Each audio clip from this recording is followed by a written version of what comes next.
Welcome to That's the Word, wholesome tales for the whole family. I'm Father James Yamauchi. Today's story, An Eccentric Librarian.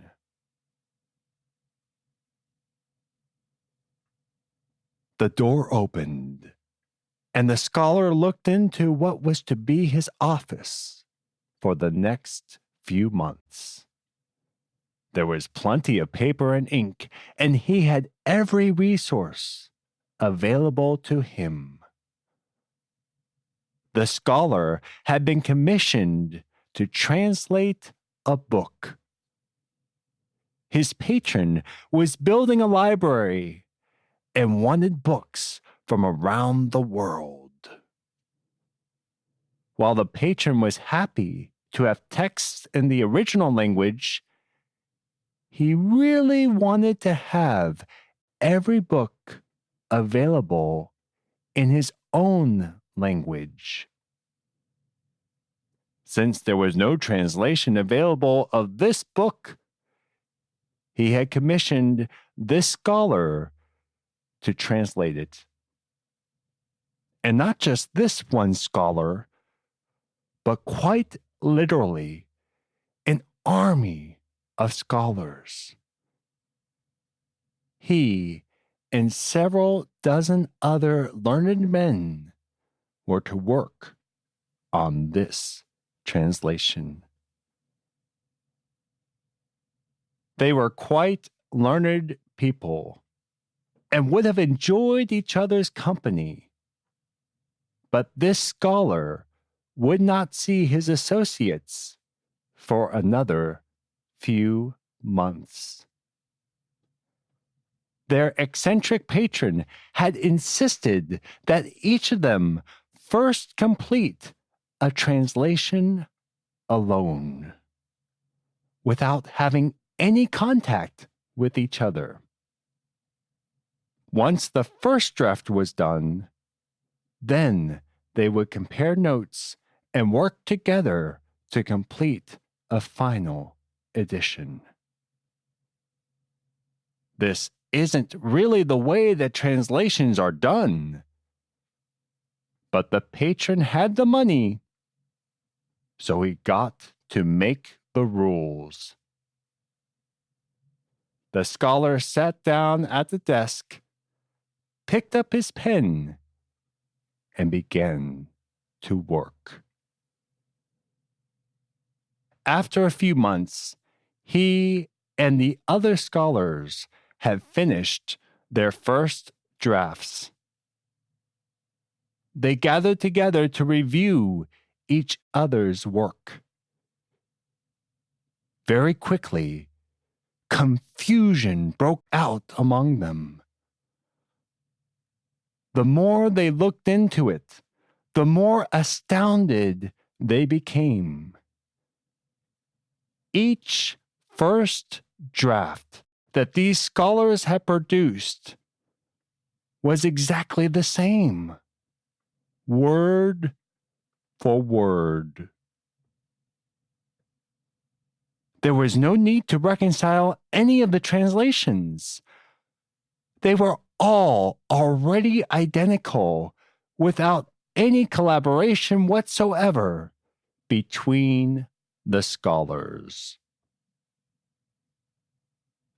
This truly miraculous translation was completed, according to legend, in Egypt by a group of 72 scholars.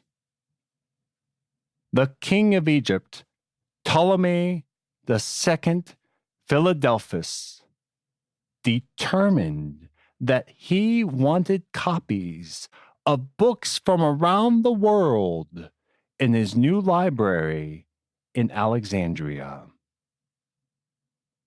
He obtained a copy of the Jewish scriptures, but they were all in Hebrew. Therefore, he commissioned these men who had mastery of Hebrew and Greek to translate these writings into Greek. These 72 men were isolated from each other for the duration of their work, and only after the work was completed did they realize that they had been led to complete the exact same translation, word for word.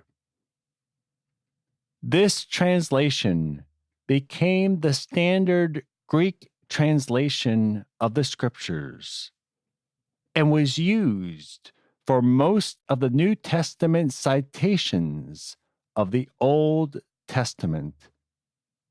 A translation named after the number of its translators, the Septuagint.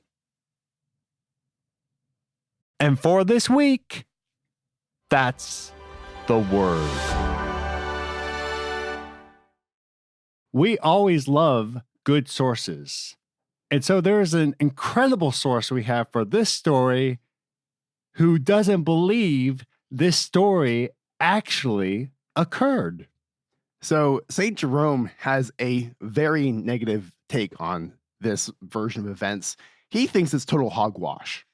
And I don't know about you, but I definitely want to give credence to St. Jerome whenever he talks about the Bible, because he is most famous, John Peter, for translating the entire Bible from Hebrew and Greek into Latin.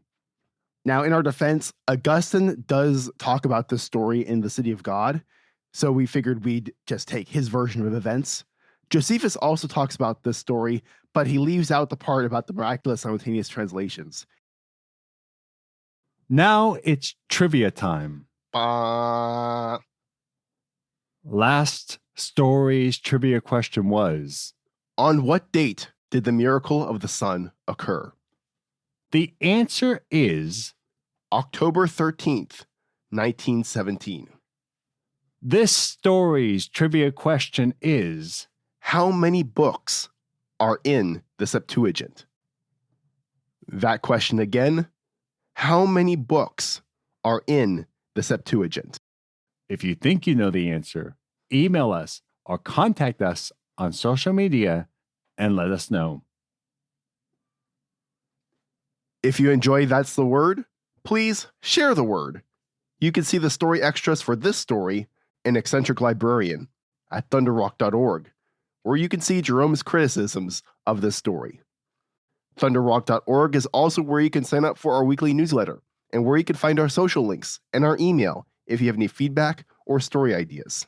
Thanks for listening, and join us next Wednesday for another wholesome tale for the whole family.